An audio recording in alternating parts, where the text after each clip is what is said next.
not really. Okay, so Unit 2, first thing we do is talk about like a lot of foundational stuff, then Unit 2 gets into graphing. So before we get there, we got to talk about some things. First being radian measure. So far you always talked about degree angle measures in degree mode and in degrees.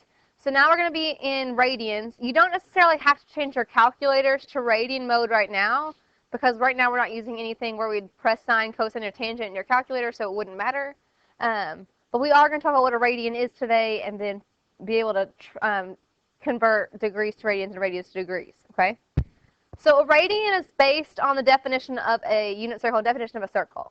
So you know the circumference of a circle is 2 pi r, right? We're all familiar with that. Well, the unit circle has a radius of 1, right? So then that means the circumference of the unit circle is 2 pi. Well, that means all the way around the unit circle is 2 pi, so that's like 1 revolution all the way to the unit circle, which is equivalent to 360 degrees, right? So 1 revolution is 2 pi radians, or 360 degrees. And so radians is just another way to measure angles, especially in trigonometry. Okay? So the first thing we need people to do is to convert between radians and degrees. You will need to know that 1 radian is equal to 180 over pi degrees, and 1 degree is equal to pi over 180 radians.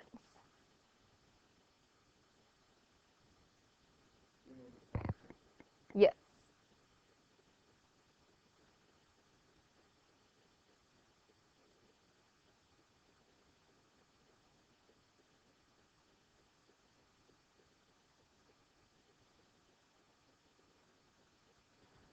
Now pay very close attention to the directions here. It says for the first set to change each degree measure to radian measures in terms of pi. That means that pi is going to be part of your answer. You shouldn't be pressing the pi key in your calculator. You'll just have a fraction generally and then pi. Okay, so it shouldn't be a decimal at all.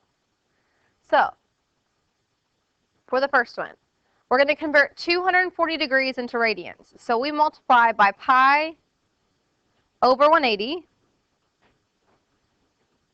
So you get 240 pi over 180. And what we need to do is we need to reduce the fraction.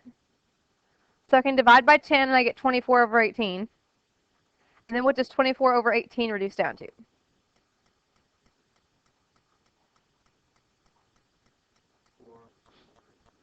Right, 4 over 3. So you have 4 pi over 3, or you can write it as 4/3 pi.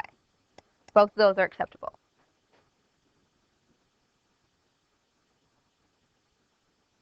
If you can't reduce those fractions in your head, that's fine. Make sure when you type it into the calculator, then you only type in the numbers. You don't type in the pi with it, right? Because you don't want to get a decimal. All right, so on the second one, 570 degrees. Again, you would multiply by pi over 180. In the calculator, you would just do 570 divided by 180 because you're leaving the pi as part of the answer. And so that one ends up being 19 pi over 6.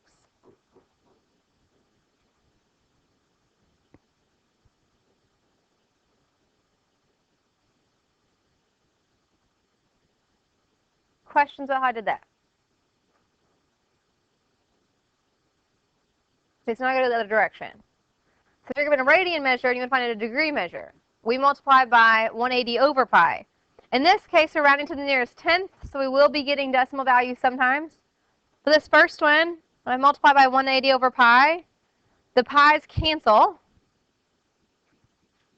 And so I just have 3 times 180 over 2, which happens to be 270 degrees.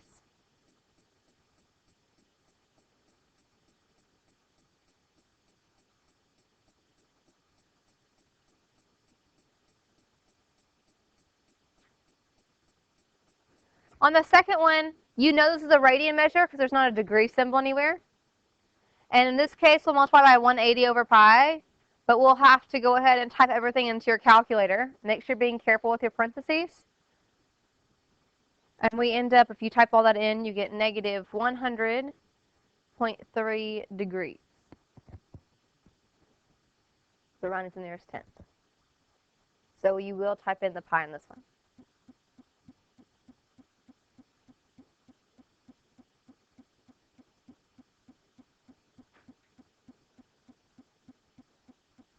questions about how to do anything with learning target 1. Again, you will need to know 180 over pi or pi over 180. Question. All right then, to do learning target 2 says we're going to use the unit circle to find values of trig functions. We've already done that, but we do it with degrees. Now we're doing it with radians. So that's why I told you to get your unit circles out, because we never filled out the radian part on the unit circle because you didn't know anything about it. So we're going to do that first.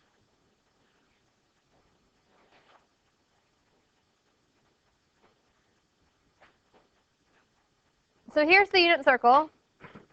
I could go through and I could take 30 and multiply by pi over 180 and 45 times pi over 180, etc., etc., etc., and you could convert them all, or you could just write down these right now instead of having to convert them all by hand. So these are the equivalent radian measures for all the degree measures listed on the unit circle.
At least once in this unit, if not twice, you'll be having a unit circle quiz. It'll be announced ahead of time. Well, you have to start memorizing this. The unit circle is key to what you're going to be doing in calculus, whether it's here or at Murray State. You're going to be required to know these common trig values. Okay? So you have to know the unit circle. So I'm going to start making you memorize it. It's hard to memorize things if you don't know how anything works, though. So we've talked about before the degree measures, right? We talked about that you have 30-degree wedges, right? So you could count by 30. Then you had 45-degree wedges, and you could count by 45, right? And we talked about that if you know the points in one quadrant, then you can change them over to other quadrants, right? You can reflect them over the axes to find the other point. So it would be helpful for you to know how to find these radians, because you won't be able to use a calculator when I give you a unit circle quiz. So you're not going to be able to like type everything in and figure it out. You have to actually know it. So instead of counting by 30 degrees, we can count by pi over 6 radians. So I have pi over 6. So then the next 30-degree wedge, you have 2 pi over 6, which reduces down to pi over 3. Then for the next 30-degree piece wedge, you'd have another pi over 6. So you have 3 pi over 6, which reduces down to pi over 2. And then you'd have 4 pi over 6, and 5 pi over 6, and 6 pi over 6, etc., etc. Okay? So instead of counting by 30 degrees, you can count by pi over 6. And then just reduce. Questions about that? For the 45-degree wedges, so from here to here, that was 45 degrees. But you can count by pi over 4. So you have pi over 4, and then 2 pi over 4, and then 3 pi over 4, and then 4 pi over 4, right? So you're just adding those on. So you don't have to like memorize a bunch of random radian measures. It's still the same. There's still a pattern to it. Okay? Questions about that? No. I said you have to memorize the unit circle.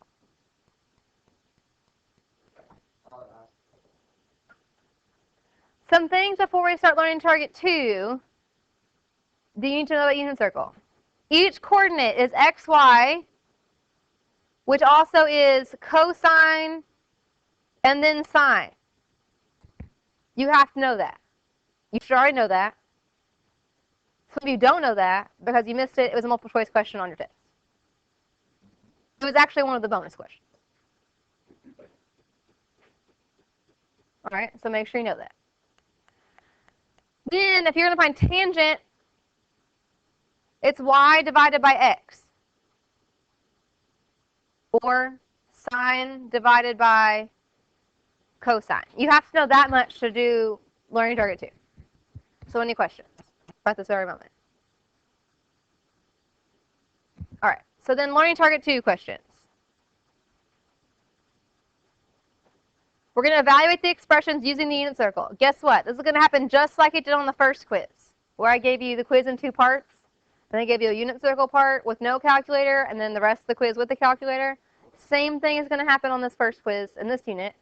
Learning target 2 will be by itself, where you have no calculator and you have the unit circle, so you're forced to use it.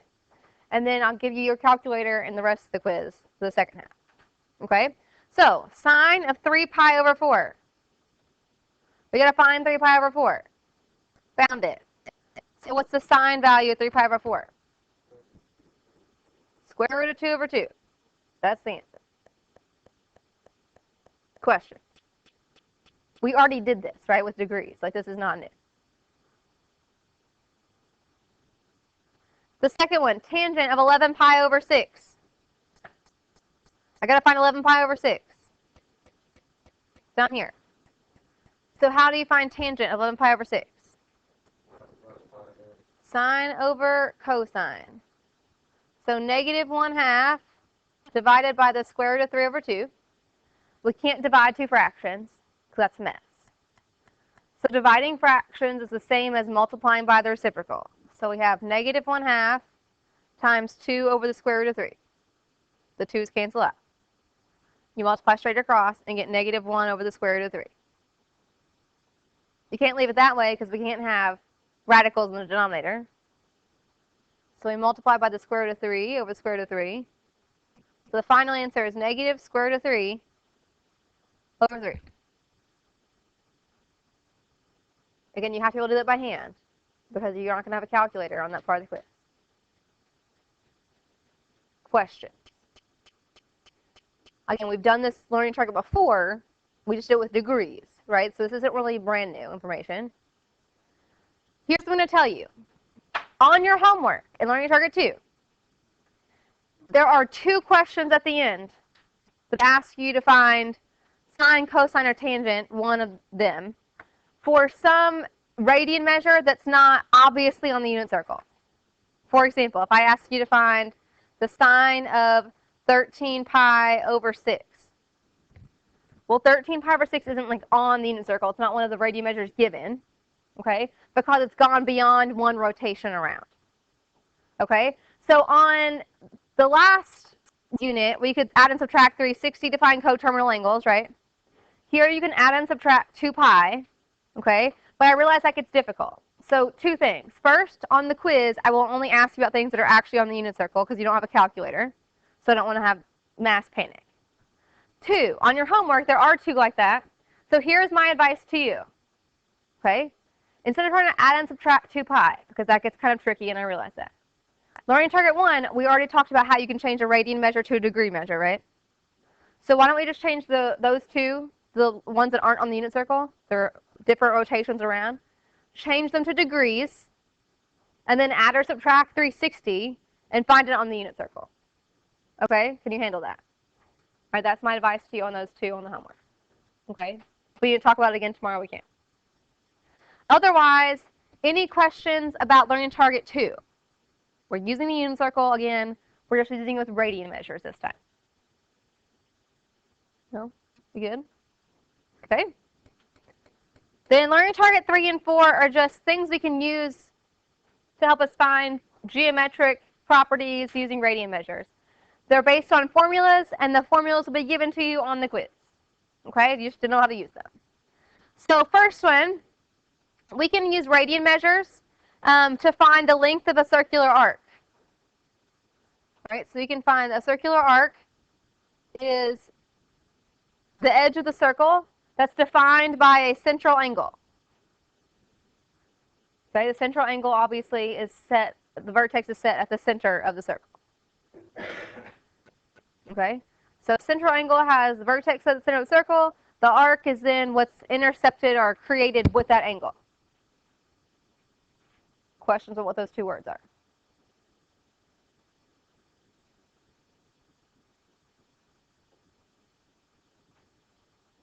All right. So here is a formula to help you find that.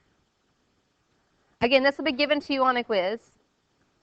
You should know how to use it. So S is your arc length. R is the radius of the circle. That's going to be important. And then theta is an angle measure. Theta has to be in radians, though. So degrees won't work. It has to be in radians.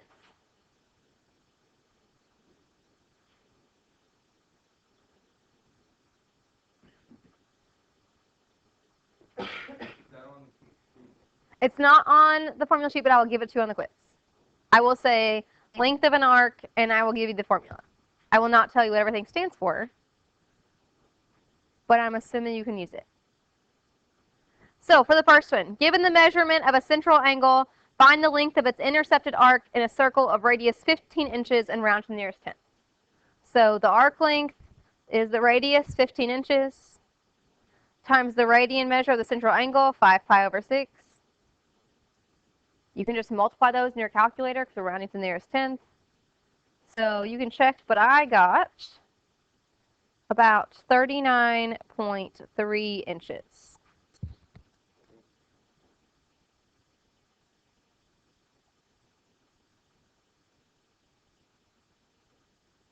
Questions on that one?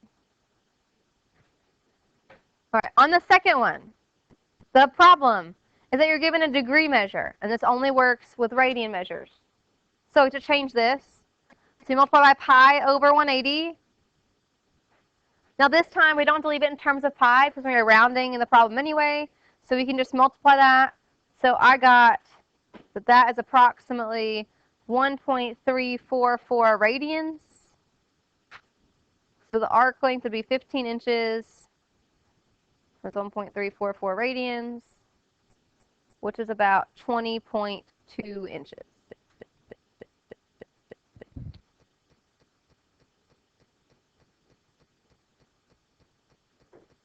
Questions about learning target number 3? Going on.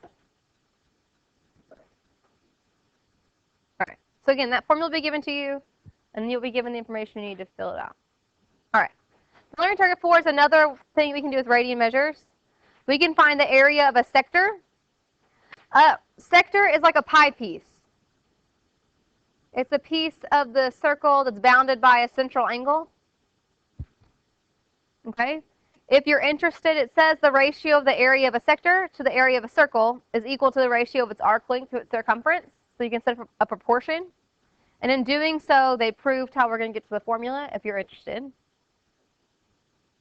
But here's your formula for area of a sector in a circle.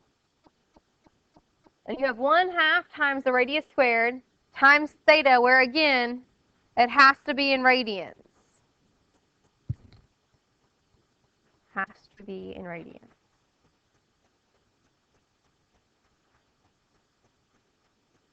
Any questions what a sector is? Or about what this formula is?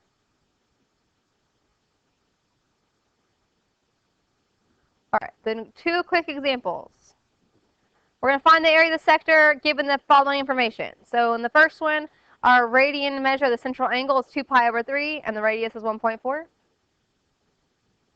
So we have 1/2 times 1.4 squared times 2 pi over 3. I got approximately 2.1 units squared since we're rounding to the nearest tenth.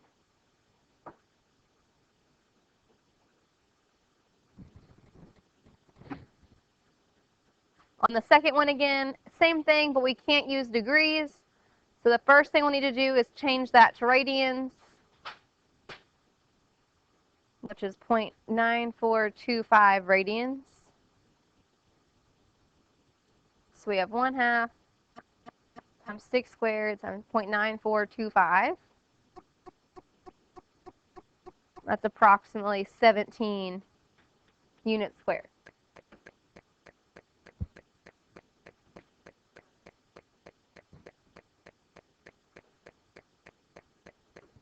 Any questions on our target 4?